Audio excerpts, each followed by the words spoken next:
ఓం నమ శివాయ. నా పేరు పాండురంగారావు. రుద్రాక్షలు వేదగణితం. 19 ముఖములు కలిగిన రుద్రాక్ష. ఇది విష్ణు స్వరూపం. అంటే ఉగ్ర రూపంలో ఉన్న విష్ణు స్వరూపం. ఉగ్ర రూపంలో విష్ణు స్వరూపము ఏమిటి అని చెప్పి అనుకుంటున్నారు. ఈ రుద్రాక్ష గొప్పతనం అదే.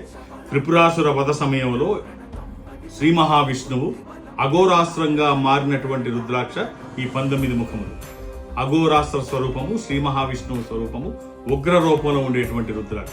శత్రు భయాలకి, వ్యాపారానికి, రియల్ ఎస్టేట్ రంగానికి ఇది ఒక అద్భుతమైన రుద్రాక్ష. ఇది పూజలో పెట్టవచ్చు, ఒక కాంబినేషన్లో ధరించవచ్చు, ఆ ఇంటి యజమాని వేసుకోవచ్చు. వ్యాపార సంస్థను ఎవరైతే నిర్వహిస్తున్నారో వారు ధరించవచ్చు. ఇది పైకి కనిపించే విధంగా ధరిస్తే చాలా బాగుంటుంది. శరీరానికి తగిలినా బాగుంటుంది. పైన వేసుకున్న ఈ రుద్రాక్ష ఒక అద్భుతమైన రుద్రాక్ష. ఇది జాతకపరంగా కూడా సరిపోతే ఒక అద్భుతం. మీరే రుద్రాక్ష ధరించాలి తెలుసుకోవాలనుకుంటున్నారా?